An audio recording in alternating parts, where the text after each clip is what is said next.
Kibu Denis ana nguvu, ana kasi, ana speed, ana strong mentality. Anasikia mashabiki wanasema tunataka goli la 3. Bado moja.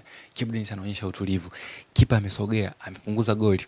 Kibu Denis anasema sawa, anachagua posti ya mbali. Karibu kwenye highlights, tunaangalia vitu vyote vya muhimu ambavyo vimetokea kwenye game ya leo. Of course, Zigizino walikuwa na mashabiki wao jukwani wanaanikiza, wanachangamsha, lakini game ilianzia kama 50-50 hivi. Ikaanzia taratibu kwa dakika 10 za mwanzoni. Game ilikuwa hakuna chances clear ambazo zimetengenezwa kwa dakika 10 za kwanza, lakini tayari game ilikuwa ishaanza kutengenezwa momentum taratibu kwa sababu mwenyeji alikuwa anautaka mchezo na sisi wenyewe tulikuwa tunajua kwamba mwenyeji ataanzia juu. Kwa hiyo timu ilikuwa inaanza kwa composed, kwa soma mezani wanataka kufanya, then maajabu yaanze kutokea. Elie Mpanzu akaja na moment of brilliance, akachukua mpira akadrive mpaka mwisho kabisa. Amefika mpaka kwenye eneo la mwisho, amejaribu kuifungua safu ya ulinzi, kile ambacho tunakipenda kwa sababu Mpanzu tunajua ndio uwezo wake. Ameenda mpaka kwenye safu ya ulinzi, amewafungua wapinzani, lakini kwa bahati mbaya tujaweza kupata chochote kutoka kwenye ile movement. Nsingizini Spurs wakafanikiwa kufika kwenye goal letu mara 2 mfululizo ndani ya dakika chache mfululizo, tap wakafika mara 2. Walicheza vizuri sana, walionyesha quality kubwa, walipiga passes nyingi sana kuja kwenye goal letu. Yes, lakini kwa bahati mbaya hawakuweza kutumia zile nafasi ambazo walizitengeneza. So Mpanzu akapata tena nafasi nyingine nzuri sana, moment of brilliance. Ametoka mwenyewe, amedrive kwa speed, pasi imepiga kwenye nafasi wakiwa wamezubaa, amefika mpaka golini, amewapunguza watu wengi, amefika mpaka kwenye karibu na zoni ya 6, lakini sasa kwa bahati mbaya hakukuwa na wachezaji wengine wa Simba kuja kumsupport. So kwa bahati mbaya ile nafasi ikapotea. Elie Mpanzu kwenye game ya leo, especially kipindi cha kwanza, ndani ya dakika 25 za kwanza, alikuwa na moment kama 3 hivi nzuri za brilliance. Anafanya vitu vingi sana vya muhimu ambavyo tunavitaka kwenye game.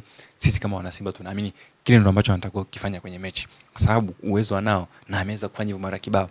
Amejaribu kufanya hivyo lakini hakukuwa na mtu wa kumsaidia kuunganisha. Mabeki wanafanikiwa kumzuia, wanadefend vizuri, credit kwa Nsingizini, lakini ilikuwa ni very good chance to do something. Tukafanya makosa ya kiulinzi lakini Nsingizini hawakuweza kuyatumia. Mpira umeswitch upande wa kwanza, tukashindwa kuzuia, ukarudi upande wa pili, tukashindwa kuzuia mpaka unaingia kwenye zoni ya 6. Shomari Kapombe anaenda kuguard yule beki, yule mshambuliaji anaenda kupiga ile shoot, akawa na pressure naye akapiga mpira juu, lakini ilikuwa ni defensive error ambayo Nsingizini walishindwa kuicapitalize, walishindwa kuitumia. Tukapata relief kidogo, kwamba tumekoswa, lakini mechi ilikuwa tayari ishaanza kuwa na intensity. Nafasi nzuri ambayo ilitengenezwa na Nsingizini ila wameshindwa kuitumia. Neo Maema alipata nafasi nzuri sana lakini hakuweza kuitumia. Alipiga shuti nzuri lakini kwa bahati mbaya aliweza kuzama matokeo yote.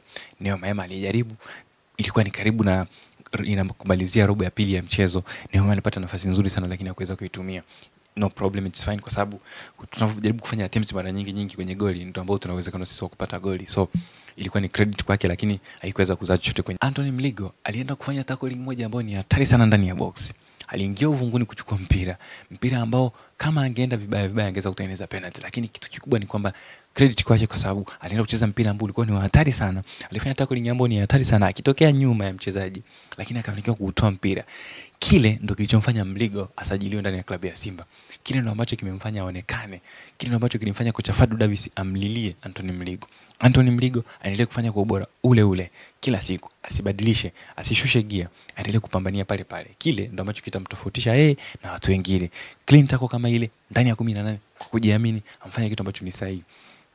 Kikubwa ni kuwa makini unapoenda kufanya matukio kama yale, kwa sababu ukikutana na striker ambaye ni mjanja pale, unamtengeneza bonge moja la foul, tuna concede penalty na inakuwa ni hatari, kwa sababu kwenye game kama ile, moment kama ile inakuwa tujapata goli, inakuwa ni hatari. Tukitangulia kufungwa sisi, tuko ugenini, huwezi kujua mchezo utaelekea wapi. Lakini credit kwake kwa sababu alifanya clean tackle, alifanya tackle kutokea nyuma, lakini alifanikiwa kufanya tackle ambayo ni safi, haina makando. Ikatokea nafasi moja ya maajabu dakika za nyongeza za kipindi cha kwanza. Wilson Nagu akatupeleka mjini, akafunga bao la kwanza la uongozi, bonge moja la goli, header nzuri. Anakuwa beki wakati wa 3 kufunga ndani ya klabu ya Simba. Alifunga Rushaine De Rock, akafunga Abdurazak Hamza, na leo Wilson Nagu na yeye ameenda kuingia kwenye rekodi ya center back wetu kwenda kufunga magoli. Credit kwa sababu aliruka na mabeki wawili wa Nsingizini Spurs, lakini still alimanage kufunga goli ambalo ni nzuri sana.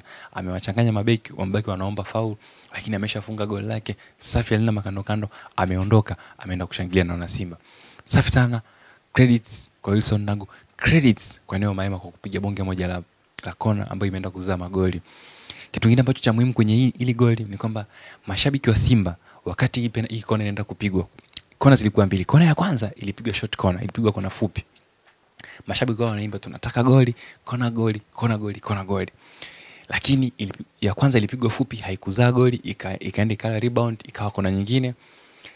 Kona ya pili ambayo imepigwa na Neo Maema ndo ikaenda kuzaa matatizo kwa Nsingizini Hot Spurs. Vibe ambayo ilitengenezwa na mashabiki wa klabu ya Simba kwenda kwa wachezaji walioko ndani ya uwanja kwamba hii kona si tunataka goli kutoka kwenye hii kona, na kweli maajabu yakaenda kutokea.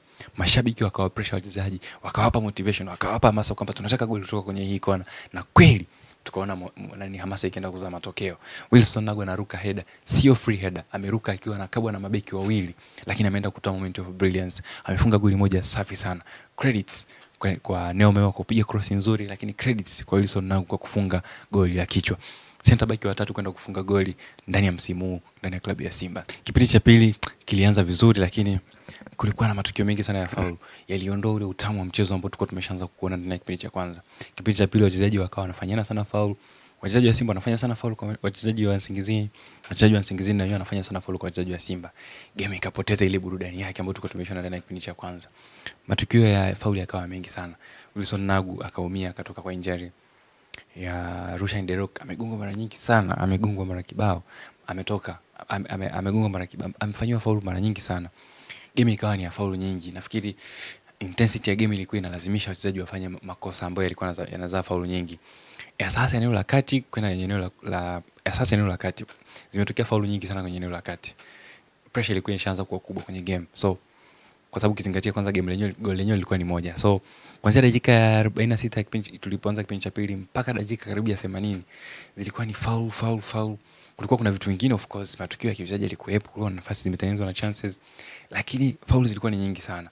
Hicho ndio kitu ambacho kilikuwa ni kikubwa na kilitokea kwa muda karibu dakika 30 mpaka 35 za kipindi cha pili. Baada ya heka za kuisha, dakika ya 80 kwenda mbele, Simba ikarudi kwenye ubora wake. Tukaanza kuona mpira ukichezwa, boli likitembea kutoka kwenye eneo moja la uwanja kwenye eneo jingine. Movement za nguvu sana zikaonekana, kasi ya mchezo ikaongezeka, nguvu, accuracy ya matukio, watu kutaka kufunga magoli, kasi ikaongezeka. Kibu Denis amfanywa sabu, ameingia na akafanya maajabu makubwa sana ndani ya dakika chache. Ndani ya dakika 10 za mwisho Kibu Denis anafunga magoli mawili. Goli la kwanza dakika ya 82 alichokifanya Jonathan Soa kwenye ile goli, ametoa assist ya kisigino. Mara ya mwisho tumeona assist ya kisigino kwenye timu yetu, tunaomba tukumbushane. Sikumbuki ni lini tumeona assist ya kisigino. Tangu ile aliyofunga goli la Clatous Chama dhidi ya Nkana. Sikumbuki kama kuna siku tumeona goli assist kama ile. So bonge moja la goli, amefanya kitu kikubwa sana Jonathan Soa. Drive kwa kasi, ameingia kwa kasi kwa sababu mabeki wanajua huyo ndio striker namba 1, wakampa attention, wakamsahau Kibu Denis. Kibu Denis anapewa mpira, anapewa pasi ya upendo, pasi ya kisigino kutoka kwa Jonathan Soa. Pasi ambayo imekuja na maelekezo. Kibu Denis anapokea mpira akitokea upande wa kulia, anafungua upande wa kushoto wa mwili wake, ana set mpira, anapiga shuti kwa mguu wake wa kushoto kwenye posti ya mbali. Bonge moja la goli. Utulivu mkubwa sana muonyesha Kibu Denis. Kibu Denis iko tulivu mzoea. Kibu Denis kwenye game ya Yanga, Kibu Denis hakuweza kufanya kitu kama kile, lakini Kibu Denis ameweza kukifanya kwenye game ya kimataifa dhidi ya Nsingizini Hot Spurs. Kwenye game ya Yanga, Kibu Denis alikuwa hana utulivu alioonyesha kwenye ile goli alilofunga goli la pili. Kibu Denis ameonyesha improvement kubwa sana. Kama ataendelea kuwa vile, kama kwenye mechi kubwa kama mechi za derby za Yanga atafanya vitu kama vile, basi Kibu Denis atakuwa ni kipenzi kikubwa sana cha wana Simba. Tangu aliyofanya kwenye game ya Yanga, alipompiga Diarra bonge moja la goli, Baraka Mpenja, no one can stop Reggae. Kila alichokifanya siku ile hajakifanya siku nyingi. Kama ataendelea kufanya vile, kama ataendelea kuwa na utulivu ule alioonyesha kwenye ile goli, Kibu Denis atakuwa ni mtu mmoja wa hatari sana. Ameingizwa sababu muda mfupi, lakini amefanya impact kubwa sana. Kwenye ile goli ameonyesha utulivu mkubwa, amefungua mwili, hajatumia nguvu kubwa sana, ametumia akili, amepiga mpira na mguu ambaye ni mguu wake dhaifu, mguu wa kushoto, lakini still ameneji kupata target na akapiga goli, bonge moja la goli. Muda mfupi baadaye tena Kibu Denis huyu anafanya bonge moja la move, anakimbia, anaonyesha energy, anakimbia kwa kasi. Kabla hajafunga ile goli, pasi aliyopigiwa na Morris Abraham alifanya kitu kimoja amazing sana. Alimfeint mtu akakubali, akapata nafasi ya kupiga pasi, akaweka pasi. Kibu Denis ana nguvu, ana kasi, ana speed, ana strong mentality. Anasikia mashabiki wanasema tunataka goli la 3. bado moja. Kibu Denis anaonyesha utulivu. Kipa amesogea, amepunguza goli. Kibu Denis anasema sawa, anachagua posti ya mbali, anapiga posti ya mbali. Kibu Denis anapata goli la pili, goli la tatu kwa Simba. What a moment by Kibu Denis. What a moment kwa Kibu Denis ambaye kwenye game ya leo maajabu aliyofanya ndani ya dakika chache tu yameweka tofauti kubwa sana. Yametupa ile relief kwamba okay, tunakuja kucheza game yetu ya pili uwanja wa nyumbani, lakini pressure haitakuwa kubwa. Tutacheza game yetu, tutacheza kwa utulivu, tutatafuta goli letu. Kama tukipata magoli moja, goli mbili, goli tatu, goli nne, goli tano, ni sawa. Vyote itakavyokuwa, lakini tayari tumeshapunguza mlima. Game itakuja kumalizia kama wataweza kurudisha goli tatu na sisi tutakuwa tumesimama tu, basi itabidi tukae mahali tuchapane fimbo sisi wana Simba, kwa sababu haiwezekani mtu atoke kule nyumbani kwake kafa goli tatu aje hapa aje atufunge goli sisi goli tatu au nne na sisi tumesimama tunamwangalia. Mambo ya Jwaneng yatakiwa kujirudia. So kwenye highlights haya ndo machache kati ya mengi yaliyotokea. Nimekudadavia zile moments za muhimu kwenye game ambayo tumecheza ya kimataifa. Tutaona wakati mwingine kwenye highlights.